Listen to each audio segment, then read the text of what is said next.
Adonai, Eloheinu melech haolam, I'm sorry that Adam isn't here with us today because we're talking about Eruv Tavshilin, which was one of his questions last week, I think. So, Dan, would you like to pick up there on the Daf Yomi? Actually, both of you missed this past Shabbat. We talked about how Daf Yomi was started in 1923 by Rabbi Meir Shapiro, who recommended, and I can't remember exactly how many pages, but something about 7,100 something pages of Talmud are in the Talmud. And if we do Daf Yomi, or a page a day, that we can get through all of the Talmud in 7 years and 5 months. But that's honestly very, very I much saw the pushing email it. that it just ended a week or two ago and it's a new cycle beginning. The new cycle will begin on August 2nd. So we don't end probably until like the 1st maybe or something, because there's certain days that we're off from or not required to study. I think like Tisha B'Av being one of them or whatever. Do you study Talmud every day? No, but I should. And there was someone else who was talking about how it'd be delightful to be able to do like Daf Yomi because there's a prescribed schedule so that everybody is on the prescribed schedule. It's like there are people who study Tanakh, Psalms, I think, and Tanya, and there's like a trilogy that people study every day. So there are different study cycles for different things. I remember that the last Daf Yomi, which came 7 years and 5 months ago, I was in school and I got the groovy T-shirt to wear. It says Daf Yomi. So, and they're actually renting out, I can't remember what stadium, but some stadium where they're going to have a big siyum of, ending one cycle and beginning the next. So Wow. amazing. I mean, I was just going to start studying the Torah portion on Monday, Thursdays, and Friday. What a great thing. But then to add a page a day. Talmud. And there are people who do Daf Yomi, and it's difficult and not easy, and at a minimum, you're probably looking at 20 minutes to get through a page a day. And that means that's somebody that's pretty well versed to go through 20 minutes. Because a page is not just a page. You have to pull in the Rashi, you have to pull in everything else. What do you mean? You cannot do it. Why is that? Unless you're doing it in an academy, because you're not to study Talmud by yourself. You're also supposed to have someone who has better knowledge of it than you do, so you don't get off in wrong directions. Yes and no, depending. Well, I mean, if you teach those who are learning that, that's that whole Malamed, Lomed, or Lernen Zich.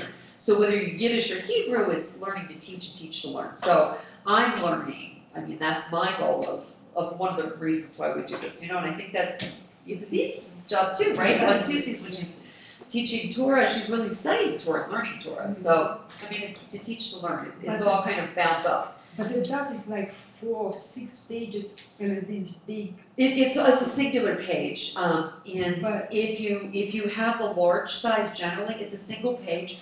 But if you're looking at commentary, then it becomes a number of pages. Yeah, the ones that we study is either Sonsino right. or Time's Up. Because they have in a little different gray area that you can see, and then it's the commentary with it, so you can actually read it. But you can actually study online if you're so inclined. You can listen to the Daf Yomi. So any of us could participate. Well, I have the Socino, but that's so archaic. It's not that's not a problem. That's not so much the issue. The issue is getting through all of the Hebrew and Aramaic in a timely fashion if you're going to choose to take on the commitment of study. I mean, it's really a big job. Well, just reading the Tanya, and what else? I get like 3 things in the morning, and that doesn't include the other things that I have to do. It's a big job. Yeah, right. But there is like in the Orthodox communities that was very well understood that somebody somewhere studies. So all what you're required to do is send the money. And the small Jewish community in what is now Israel and Palestine or Ottoman Syria, wherever, was supported by Jews from all over the world, sending money there because they knew that the yeshiva bookers were sitting there day and night. They needed the Right. donations to help them study. Yeah, but you kind of participated in studying by supporting it. Let's And see. that's good, that, my sexist statement for the day. Which And is, that's Oh, I get why my you daily stayed- halakha. That's why you stayed home and worked and I got to study. yes. Well, in one of the last episodes of Suragim, there's a Suragim. There's a yeshiva student that falls in love with one of the characters and he wants to marry her. And so he starts wanting to support himself, so he actually starts working instead of just completely studying. But part of what she loved about him was that he was Torah observant.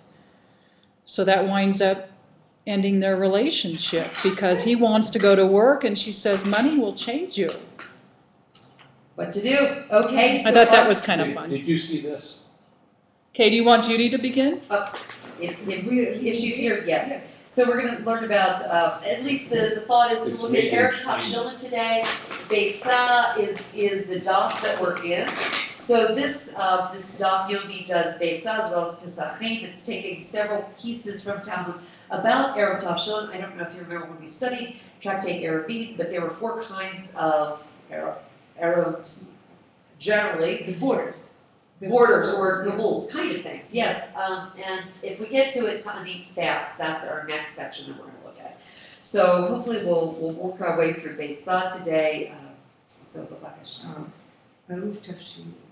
Also, cooking food on Yom Tov for a Yom Tov meal is permitted. Cooking or preparing a meal today on Yom Tov for tomorrow is prohibited. This prohibition applies equally whether tomorrow is a weekday or a Yom Tov or a Shabbat. This is because one is not allowed to misuse the rest day in ahana, preparation for another day. But what happens when Yom Tov is on Friday? May one cook on Friday, Yom Tov, for Shabbat? Or is this also considered ahana and prohibited? The answer is biblically it is permitted to cook during the day on a Friday, Yom Tov, for Shabbat. The Talmud gives 2 reasons why the Torah permits cooking on Yom Tov for the following Shabbat day. According to Rabbah, it is because you never know how much food you may need on Yom Tov. There is always the possibility that unexpected guests may arrive. And since you are allowed to cook on Yom Tov for possible guests, you may also cook for Shabbat. The logic of sins on which Rabbah bases the permit is halakhically referred to as ohol or il. According to Rav Hizda, both Yom Tov and Shabbat are frequently referred to in the Torah as Shabbat. Okay. Oh. Accordingly, the permission given by the Torah to cook on Yom Tov applies not only to the Yom Tov meal, but also to the Shabbat meal on the following Shabbat day. As pointed out by Tosafot, there is a practical difference between 2 approaches. According to Rabbah, it would be biblically prohibited to cook on Friday afternoon shortly before sundown, because by that time, any Yom Tov guests would have come and gone. According to Rabbi Hizda, however, this would be permitted. Eruv Tavshilin is a ceremony in which one makes minimum preparation for Shabbat on Erev Yom Tov by setting aside some bread and some cooked food for the Shabbat meal. Despite the fact that Torah permits cooking on Yom Tov for the following Shabbat day, both Rabbah and Rabbi Hizda forbid it unless one performs on Erev Yom Tov a special ceremony called Eruv Tavshilin. Eruv Tavshilin is a ceremony in which one makes minimum preparation for Shabbat on Erev Yom Tov by setting aside some bread and some cooked food for the Shabbat meal. In this way, the Shabbat meal has already been prepared hakana before Yom Tov, and all that is required on Yom Tov is its completion. This bridge spanning from Erev Yom Tov to Shabbat makes Rabbah more comfortable, relying on the hoil exemption described above. The Eruv Tavshilin ceremony honors both the Yom Tov and the Shabbat. It honors the Yom Tov because people who see that it is rabbinically forbidden to cook on Yom Tov, even for Shabbat, without the Eruv Tov will never violate the Yom Tov by cooking for a weekday. Okay, so that's really part of the issue.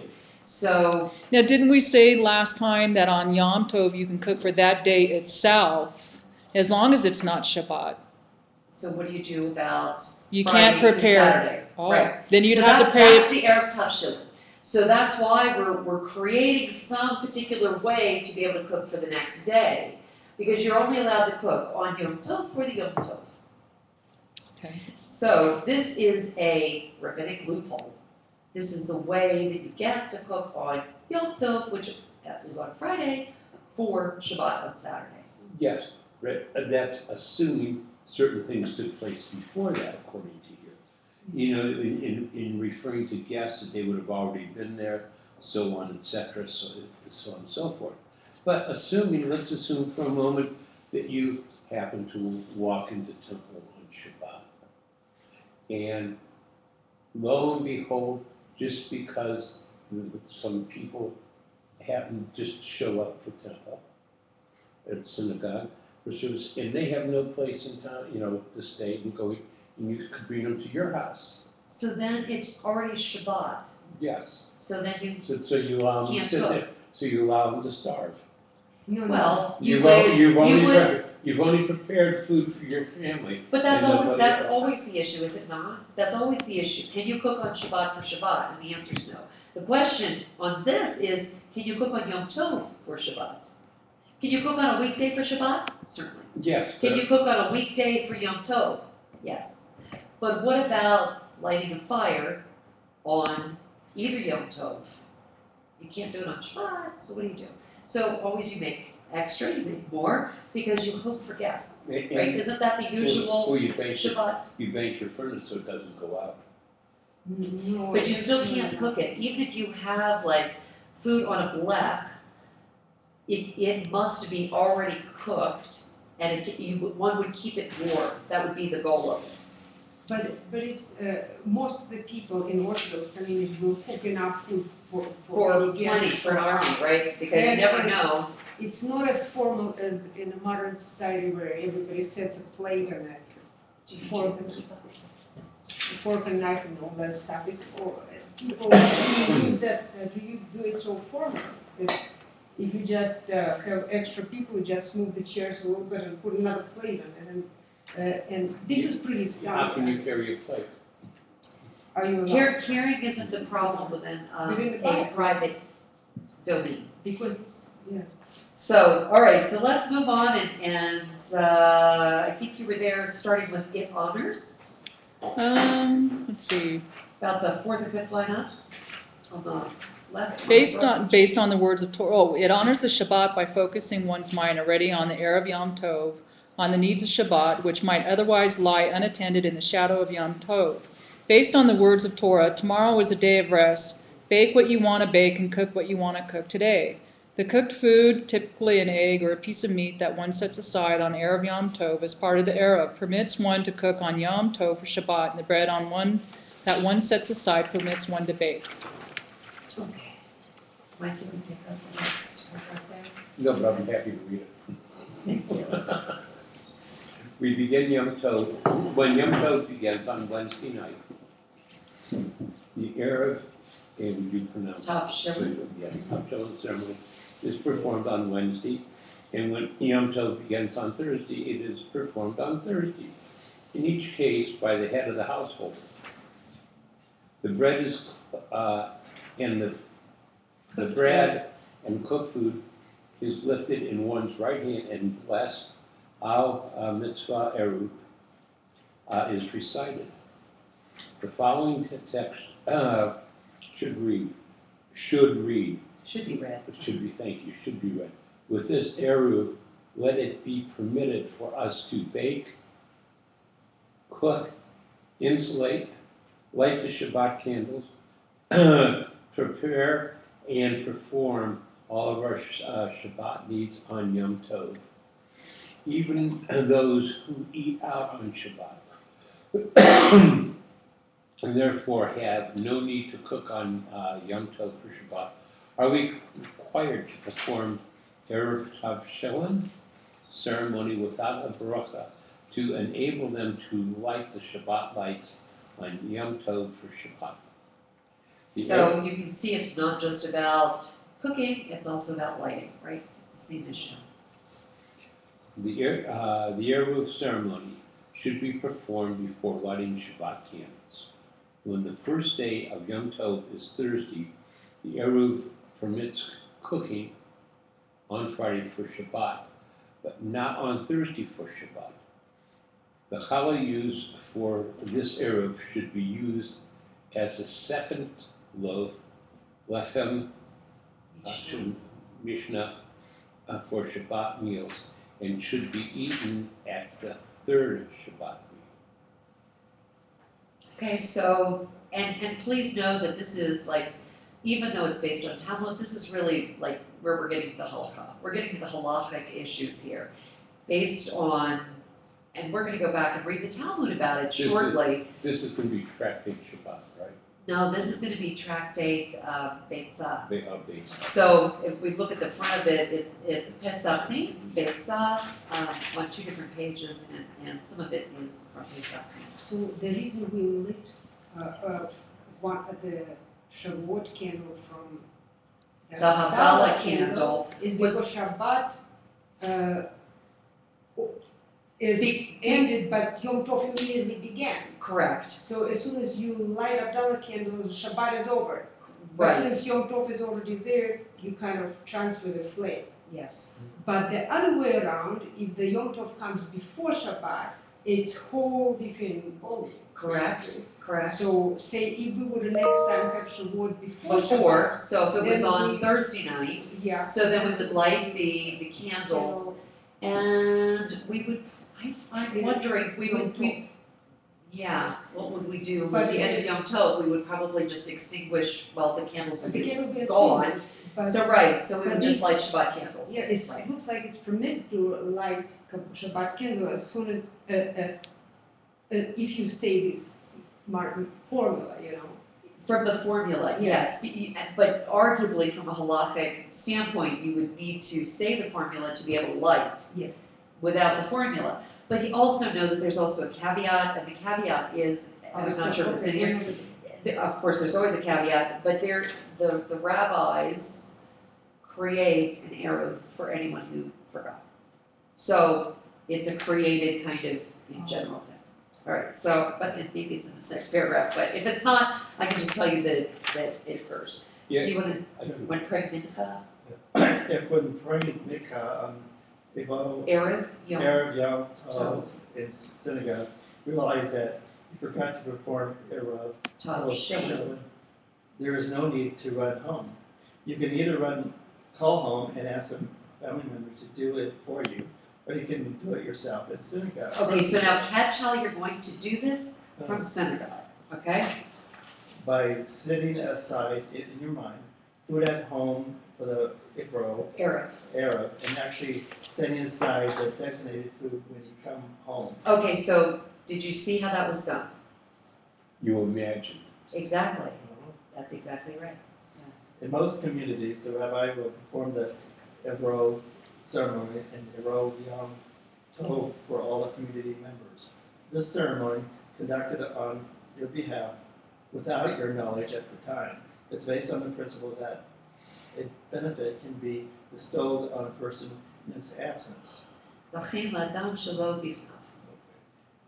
As a last resort, the community Eruv. Eruv may be relied upon, but the rabbi frowns upon those who make a habit of it. Because you should be doing your own, right? So, Because the halakha is accordance with the rabbi who performed cooking to the Yom Tov shortly before sundown. Care should be taken to complete cooking for Shabbat or before sundowns on Friday. For this reason, Rabbi Mari, Eruv is usually set early on Tov Yom Friday. Tov. Encourage people to finish cooking before their early Marva service, based on Rab Please does. At least as position described above. However, the Offense kind. OSI permits one in the case of emergency to finish cooking just before sundown. Okay, so more on Eruv Tavshilin in your books. So, if we can imagine that in our minds, then why can't we do other ceremonies in our mind? I would bet you that there is. We could imagine circumcisions in our mind, so we don't have to physically do that. That And sounds reasonable. we can imagine a whole bunch of other stuff. Are we on page 189? We're on page 231. I have dog-eared pages all over. I understand it, you know, some of this, but And really, what happens is if you're in synagogue, you imagine it, then you go home and you immediately perform it. I mean, so that's kind of the, you know. well, you don't even have to do that. You can call home. Oh, you can work a phone on Shabbat. I didn't know. It wasn't Shabbat, No, Erev Yom Tov. right? Yeah, thank you. We're on 231. Okay, if a festival falls on a Friday, preparations must be made for the Sabbath before the festival begins. A simple Sabbath meal is prepared on Thursday, and on that basis is permitted to continue the Sabbath preparations on the festival itself. The procedure is known as Eruv Tavshilin. Okay, so Mishnah, you want to pick it up on 231? Yeah. Okay. If a festival falls on a Friday, you may not cook on that day primarily for the Shabbat. You may, however, cook for the festival itself, and whatever is left over may be eaten on the Sabbath. Okay, so this is contrary to what we just read. Yeah. Remember that what we just read is the current halakha. This is Mishnah, so 200, and we're gonna like have some caveats and discussion about what can you do, what can't you do. But know that this is, they're saying, cook a lot, and then you won't have to cook, right? Use the leftovers. You may cook for the Sabbath on the eve of the festival, and on that basis continue to cook on the festival itself for the Sabbath. So at that point, 2,000 years ago, there was no difference between the rules, regardless whether Yom Tov was before Shabbat or after. I'd say yes, generally. And that's So the first comment is contrary to what we've previously read. The second is the same as what we've read. So there's basically two different opinions, and we're going to hear now from Shammai and Hillel. And how do we get around this? The school of Shammai say, for that procedure to be valid, you must cook 2 dishes for the Sabbath, but the school of Hillel say 1 is enough. Both schools agree that fish with an egg dressing counts as 2 dishes. And so what people often use today is a hard-boiled egg and a piece of matzah, hard-boiled egg, piece of bread, something like this. If someone ate the prepared food before the Sabbath or lost it, if somebody ate or lost. Right, so you put your 2 pieces together, your hard-boiled egg and your matzah. Somebody ate it, oops, what do you do? Or they lost it, somehow the food got lost. The dog came up. So what happened? Okay, so what do you do? If even a little remains, he may rely on that to cook on the festival for the Sabbath. Okay, so what they're saying is you actually have to keep this food, right? Yes. Which is what we read on the, Yeah. what do you do about the piece of challah? You use it for the 3rd meal. Yeah. Okay, so, all right. So you're supposed to save some things. Save this, like, we'll just use the example of matzah and egg, hard-boiled egg. Okay, What so, is this procedure based on? Shmuel said, Scripture says, remember the Sabbath day to make it holy, Exodus 28. Remember it in circumstances where you might forget it. What did he mean? Rava said he wanted to ensure that people would choose a fine portion of food for the Sabbath as well as a fine portion for the festival. Rav Ashi said it was so that people would reflect, if we mustn't cook on the festival for the Sabbath, how much worse would it be to cook on the festival for a weekday? Okay, so they have just two different rationales as to why we need this Erev Tavshilin. How the Mishnah stated you may cook for the Sabbath on the eve of the festival, and on that basis continue to cook on the festival itself for the Sabbath.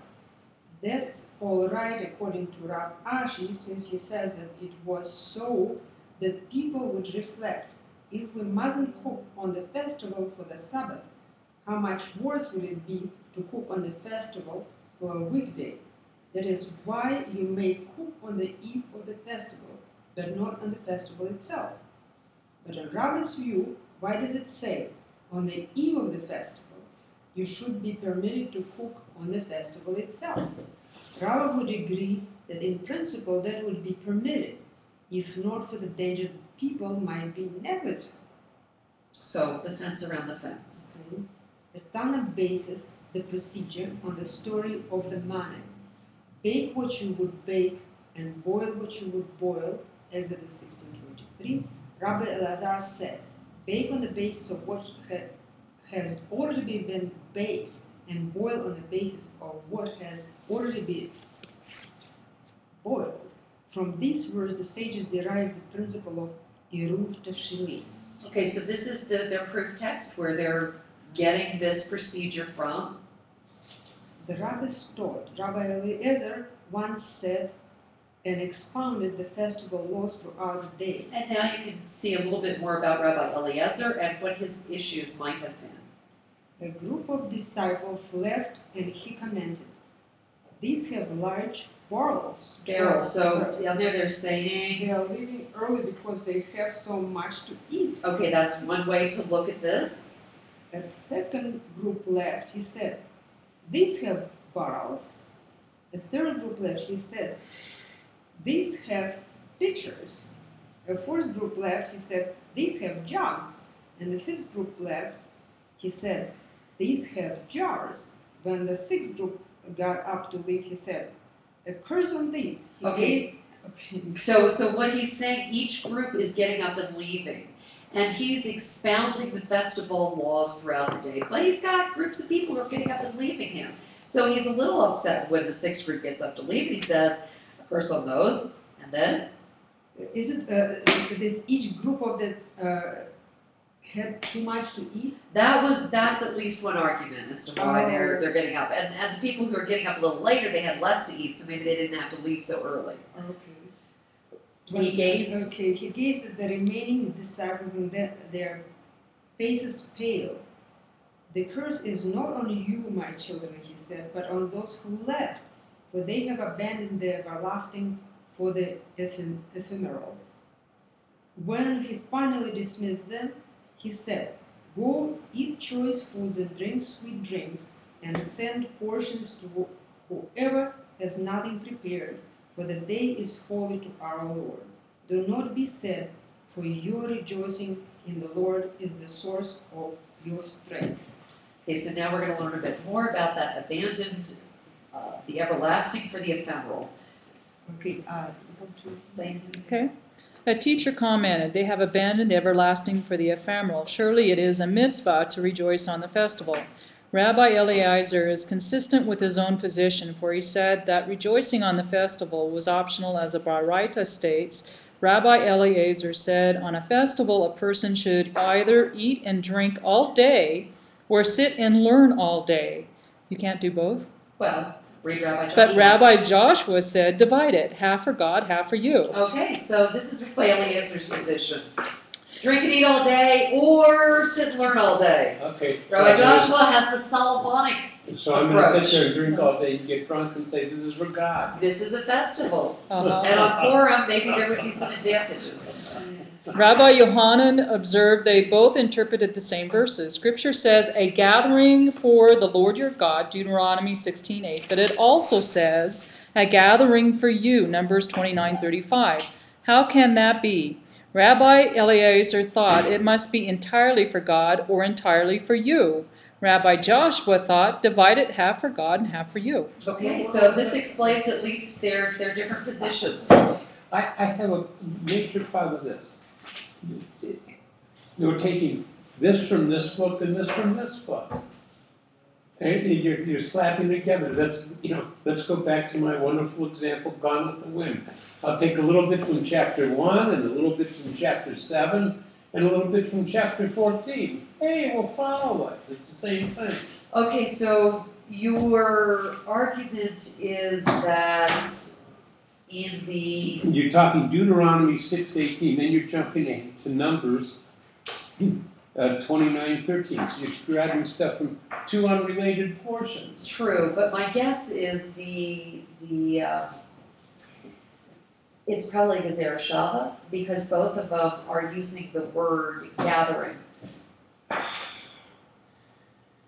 A gathering, right? So, and we know the sages, how Okay. they are pulling from two disparate books, So I but think based on the same word, they're coming up with their conclusions, and two different conclusions, right? Right, but there again, I'll go back to my argument. Then any supply time I run the word "the," I can just, no matter where it is, I can just, and I'll get the. We can't, but the sages could, because Gezerah Shavas were limited to the arguments of the Right, and sages. there's certain, there's certain rules to be using Gezerah Shav also, and it doesn't work all the time. And, But here, Rabbi Yochanan said a gathering for the Lord your God and a gathering for you, which is how he gets to his response of divide it in half. Half for you, half for God. And So in Rabbi Eliezer's so I viewpoint, had fun when I went to Disneyland, and I had full fun when I went to Knott's Berry Farm, and I had fun when I went to the Lincoln Zoo, and I had fun. So I can put this all together if I was. if you were Rav Mikhael and, then were we could living just, in the second century, we the answer is yes. We could just handle it all right together. We could. So we have the proof text for Rabbi Yochanan, and Rabbi Eliezer is just of a different opinion. You have a choice to make, and the choice is either you spend the entire day rejoicing, or you spend the entire day learning. And so essentially, if you spent the entire day studying, you're having a fast day. Well, it doesn't say that you can't eat while you're doing it. Or It- slow it's- day, it's depending not- on the it's subject. just Well, they're that you're making it a primarily- distinction of one or the other. You can eat or you can study. I mean, that's how it sounds. Neither You can eat and drink or you can learn. But You You can can't, drink, quote, all day, or Right. sit and learn. it doesn't make it sound like you can do both. Well, Unless you hear- look at I hear what Rabbi you're saying, Joshua. But they're not suggesting, because it is a chag, there would not be really a good question, but not, it would seem that the logic would be, you would eat enough to keep you from fasting, because it's a chag, okay? But the Now- true eating, the true experience is being filled with the spiritual as opposed to being filled with the food. So the food is secondary. Right, so if you people treated the tell food you- as secondary, as just to sustain you while you study, then it's a different perspective. That's what you're saying. I would think so, because when they talk eating then, it was a function. People didn't go to the fridge and snack all the time. Even when I was growing up, it's like 3 meals. You sit there, and if you don't eat it now, you have to start till the evening. Right, Now, that was Specific considered a times. meal, yeah. right. But And, if you and watch these it days here, it was like- 2 meals a day as Yeah, opposed to 3, it's like we even have. less, exactly. So you were pretty much like, and then because it's hard, you make a big thing out of the meal, and you have wine and stuff. And they're talking about studying all day while having some things to sustain, maybe just bread, and water. And because they're not allowed to fast. So it wasn't a formal meal, but they definitely were not allowed to fast. Right. So it just, the way you approach formal meal, Right, pretty right. much don't even have formal meals anymore. Everybody is going to the freaking foods whenever they feel like it. But they're talking about the holiday meals with wine and stuff. Right, festive Festive. Festive eating and rejoicing Yeah. versus functionary eating. Yeah. And I'm kind of hearing that the group has a preference for Rabbi Yochanan's view. Well, is this kind of like a standard formula for Rabbi Eliezer? Um, Azer? I would have to read more to make a Because comment. Achnai has been coming up, and it seems like the Achnai story is layered where the group is showing its flaws, and yet there's a flaw being revealed about Rabbi Eliezer as well, because they see it as an opportunity to take him down. So he has a history that I'm unaware of, but we can obviously, there's a they all have lesson. personalities, yes. There's a lesson to be learned from the group dynamic and from him as a solo actor. Sure. So the Sure. story is involved with all of that. And Let me, check if there is more than one rabbi. my guess is there's several. Well, but- there's a different spelling. We have a different spelling on No, 233. We have Eleazar, and then it goes to Eliezer, and they're two different characters. They're not the same You one. said the difference. Rabbi Eliezer and Rabbi Eliezer. Right. What's And I'm the never sure I'm difference? pronouncing, oh, is that the characters in the Talmud book? Yeah. I hadn't thought of looking that up. And just remember, none of them were saints. Well, do we have any saints in Tanakh? No. It's No, not. Do we have any I would saints? say probably Moshe would be the Well, closest, you know, right? Right, and even he smacks a rock when he gets mad. And Job was the character. Yeah. I was going to read a book on But- Job by but- Harold Bloom. Commentary. But yet on the other hand, Get a background skinny on it. I haven't started it yet, though. you know, we're not to worship these people anyhow. There's about maybe There is that. isn't there? 30 or more Rabbi Eleazars. But there's only one Rabbi No, Eliezer. there's a number. Eliezer. This is actually Eliezer. Eliezer. Elei is transliterated. Elie. Eliezer. That's it. Ben Horkanus, Ben Mahavi, both were Tanas. Ben Yaakov, also Tana. Ben Yaakov, also a Tana. Son of Yossi HaGalili, Tana of the fourth generation. So there's Eliezer's. We've got a number. So how do you know which one's which? So But here, even in these two paragraphs, one after another, 233, they might Yeah. be talking about two. Yeah, no, they are. They're two One different is characters. Elazar, Right. Elazar, which is E-L-E-A. Mhm. Ben Horkanus is the one with the oven of Aknai. And he's Eliezer. Eliezer. Ben Horkanus. Eliezer. Yeah. Yeah. And that's how my father's name is, Eliezer, and it's spelled E-L-I. Hmm. Elazar, it's a different name. Something like that. So and it's interesting because this also does often give you the pages where they're quoted. And I was going to try to see if I could find quickly. Achnai. Well, Alknai I already found. That was Ben Horkanus. And we are in probably about page 12A of Beitzah, somewhere thereabouts. I was going to see if I could find anything of Beitzah, so then we could figure out which Elazar it was. Does that have who's who in the Talmud according to what tractate they're in? Yes, that's what I just said. So it has often like which page they're on. So I was going to quickly see if I could find if there was some from Beitzah. So don't see it off the top. So we'll move forward. All right. Who's up? On 234, Mishnah. Oh, okay. Whatever form of activity you would be held liable for as rest option or mitzvah. If you did it on Shabbat, you are liable for on festivals too. So they're likening again the festival day to Shabbat, in particularly activities. So then we're going to define what these activities are. These activities are forbidden as rest.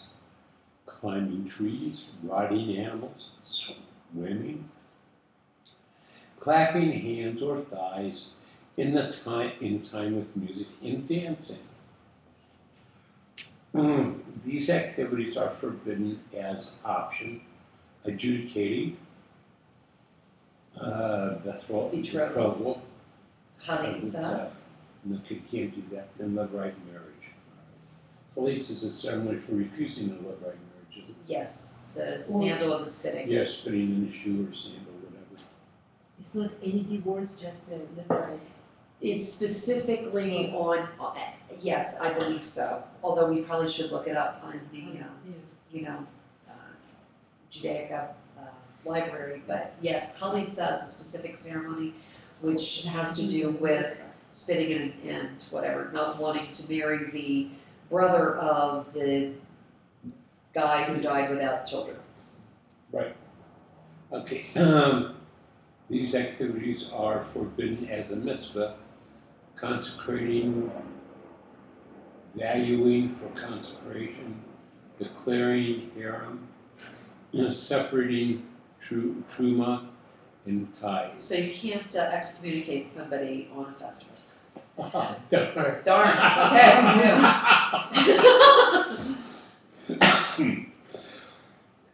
The only difference between activities forbidden on Sabbaths and that forbidden on festival days is with regards to food preparation.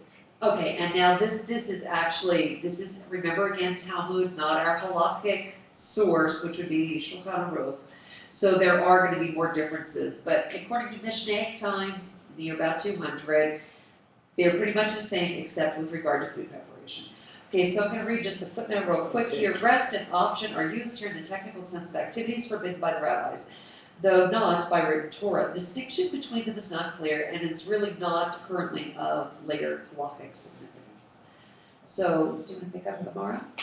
Tomorrow, climbing trees, this is forbidden. In case he plucks a branch, riding animals, in this case he passes the boundaries. Are boundaries? D'oraita? Then surely not.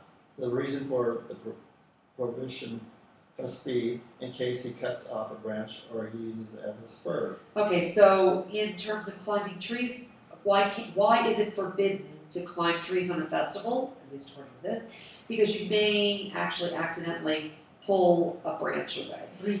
Break off a branch, thank you. And or on the same thing, you would use a branch to spur on the animal. That's why they're saying. Now, this next one is really fascinating because it has to do with why is our prohibition, which currently is not a halakhic prohibition, but you'll see in Talmud it was.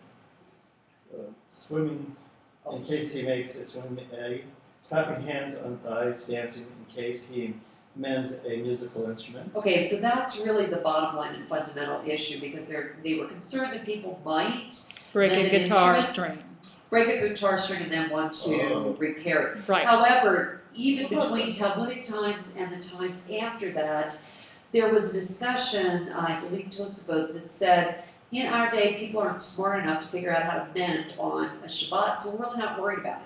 So essentially, all of those kinds of things went away, and from the shiurim, or the studies in the conservative yeshiva that I did, that's why a number of conservative temples have moved away from this Prohibition. Prohibition, right? So playing musical instruments Shabbat, and from what I read, I constantly have to Stay write updated on emails about this kind of stuff, and I found that in South America, Latin America, it's very common in conservative synagogues to play musical instruments. And in a way, this Rabbi Goodman, who grew up in Mexico or something, definitely in Latin America, they use musical instruments there. And it might be the influence of Latin American upbringing. And there are quite a few temples now in the United States, conservative temples, that use musical instruments. So it's kind of a borderline issue. And the issue has to do with mending the instrument. It's not a problem of playing. Not the music, but in case something happens, In and you case have to it's the fence do. around the fence, right? So, and then in addition to that, there's also some consideration that, well, we don't want to play musical instruments because it's reminiscent of we're thinking about the destruction of the temple and we're going to forever be, sad about that. So that's yet another issue as to why no musical instruments. So some conservative synagogues still follow not playing music and some allow it. So Musical it instruments. depends upon the minhag of Instruments. the shul. Yeah. And for whatever reason, in Latin America, it's universal conservative or Practice. Masorti practice, which they Have you been elsewhere in a conservative synagogue where it's allowed? Well, the first one that I got to Besides was, South America? in Rabbi Goodman's in Las Vegas. Oh, But he himself grew up in Latin America. okay. His first language is Spanish, and but from what I read, there are plenty other conservative synagogues. I just don't know enough about it, you know. But it's very much minhag, and it's usually the rabbis that decide. And when somebody cornered our Rabbi Zachary, poor kid had to answer that question, okay? And he was first mumbling, and he needed like an hour later, he came back with this more He had to study it. answer. No, he didn't know. He knew the answer. He just was afraid to say something because he's not a permanent rabbi in our synagogue. As So the Marida he Andro, didn't what do you want say about it? Right. Yeah, he didn't feel like It's he not- had the right it's to not- say it. Not an official Marida. What happens when a rabbi is hired for a synagogue that has not traditionally had music? Does he have to follow the minhag of the synagogue, or can he change that? No, what was interesting in the Hazan's lecture, Shalovitz, the guy that showed up a few weeks ago, he said that to what extent the community, when they hire Hazan or rabbi, Would ask these that questions. they ask the questions and they try to find a person who on most issues agrees with them. It was one of the very important, and there was always, like in our temple, we still have enough people who can lead the services. And we always try, they always try to keep up the same melodies and the same minhag. But that apparently, according to Shalovitz, that's how it traditionally been done. I think that Like a it's bunch of men ran the whole thing, and they always try to find somebody who will fit in with the minhag. Not because it's Talmudic or Alahic, but because that's what they felt comfortable with. Minhag can change over periods It can, yeah, of times too, because from generation You get to new generation, all generations, that. right. But it's, So- yeah. But in the United States, so many things change so fast, and so these synagogues look a little bit retrograde, you know. But it's actually human condition, basically. People just try to be comfortable. They don't want to. I mean, they don't want to leave their comfort zone. Yes, a comfort zone with someone is a very, very personal thing. Sitting down, some people, whether they're Reform, there are people. If you walk into a Reform's temple 40 years ago, it would be much different. totally different than what you see today. True. Reform is leaning much more towards the middle. My mom used to come to the temple in Pomona when she visited and said it was the most Orthodox Reform synagogue she'd ever been into. But you know what I A find question came up the other day, Friday. What is the difference between the reform today that's starting to bring back in a lot of what had been cut out of the reform and conservative? What's the defining difference between? I would say that you would find some reform shuls that are more reformed than some liberal conservative shuls. I would say that the dividing line isn't black and white. There's no bright line. I found that some people, in a very short time that I'm doing whatever I'm doing now, I found that a number of people show up in our shul, even so reform became uncomfortable for them because it became too orthodox, basically. But in the same way, there used to be, for example, that at least one congregant left our shul in the 60s to go for reform, because, or maybe it was in the 70s, at the beginning of Rabbi Soifer, when she refused to perform marriages between non-Jew and Jew in the temple. And in our temple at that time, somebody performed, a rabbi of that at that time performed a ceremony between non-Jewish and Jewish couple, okay? And the guy left for reform. He was more liberal.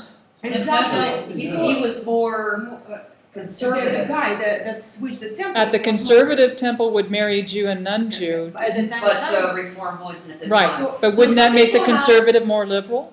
Yeah. Yeah, That's what I meant. Yeah. The thing is that these borders are not very strong to. In some people's mind, there are, you know, it was interesting, I had this conversation at the men's club yesterday, and they said, what is Temple Beth Or? And I said, we're just Jewish. No, I want a label. I want to be able to put a label. That was Sheldon. It was. And I said, you know, okay, so let's pull piece by piece. We use a Reform Siddur, you know, and I could go on. We use a renewal Machzor. We use a Friday night Shabbat Torah service, which is not a conservative thing, it's a Reform thing. However, much of our language that we use is Hebrew, and only a few prayers in English, and that tends to be more of a conservative thing. So it depends upon which piece you want to look at in terms of liturgy, which books you're using, all of that. It's the bright lines don't exist anymore. I mean, I can tell you that there are some Reform people who don tefillin in the morning. Okay, that's traditionally an Orthodox practice. And they keep, you know, kosher, period. And more women are donning tefillah. In general, yeah. So, you know, there's not a cause bright line like and you when- In the right place, you could cause an armed revolution. When Ooh, the, one arm. well, when they were created for the needs of the day and the time, place, time, you know. And then as the time moved on, they tried to keep their dogmas, but could not really hang on to them because the society is changing too fast. Right. So both of them were changing in some direction, and it happened to be that they were pulling more to the center. That's And there was an essay by a rabbi at one of the rabbinical conferences that was talking about the different denominations not being as separate. And I think that one may have come from Rabbis Without Borders. Mm-hmm. Rabbis Without Borders is an interesting group in terms of not only do they bring rabbis from all denominations together for continuing education, in addition to that, and internships and that kind of thing, in addition to that, their position is that Judaism is not just technology for Jews, that it's actually spiritual information for people. So, which goes hand in hand with some of the additional pieces that say open space Judaism, you know, teach in a community college, have it open to more people if they're interested in learning the information that we have to share. So, and that Could right. we change Talmud to Tuesdays? Is that something that we could possibly put on the table? Thank you for that option, but not at this point. I think we need to move through the rest of this, and we've got about 5 minutes. Let's get through the rest of this here. whatever.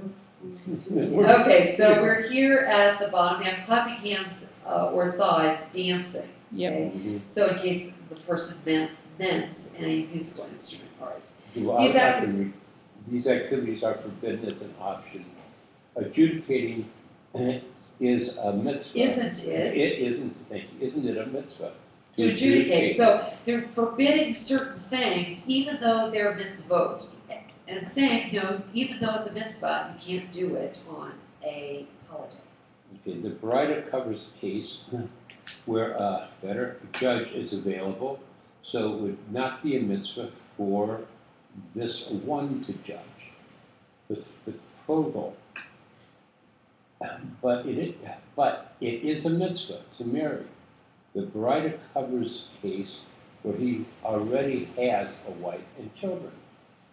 Okay, so can you become betrothed on a holiday? So in this, what they're trying to do is separate the situations and saying why they are not included. So betrothal is not allowed in this particular case because the guy already has a wife and children. So in this period of time before the Takana of Rabbi Gershon, the Takana was not in the year 500, so guys were allowed to marry more than one wife. So it's because they don't want you to write, No, to prevent polygamy- writing. Ultimately, so chalitza, Polygamy is permissible but not a mitzvah. under this Yes. particular. Chalitza and levirate marriage, but levirate marriage is a mitzvah. The Baraita covers the case where there is an older brother. It would have been preferable for the older brother to undertake a levirate marriage. What is the reason? All these are forbidden to prevent writing. These activities are forbidden as a mitzvah, consecrating, valuing, for consecration, declaring a harem, because they all are doing business. Separating truma and ties, isn't this obvious? Rav Yosef taught it refers to a situation where he is delivering it to the Kohen on the same day. It is only forbidden if the produce becomes liable for tithing before the festival. If liability arose on the festival day, for instance, if it was dough from which it was needed to be set aside, Challah. which he needed to set aside, challah, he may set it aside and deliver it to the Kohen. Are some activities in this category of option, but not rest, and some in this category of mitzvah, but not rest. Rabbi Isaac said it means not only is a mere rest forbidden, but even if rest linked with an option, not only is a rest linked with an option forbidden, but even a rest linked with a mitzvah. So even though things are mitzvot, these particular things are not allowed, and that's, I guess, the final upshot on those cases. So next time we'll pick up 246 and look at Ta'anit.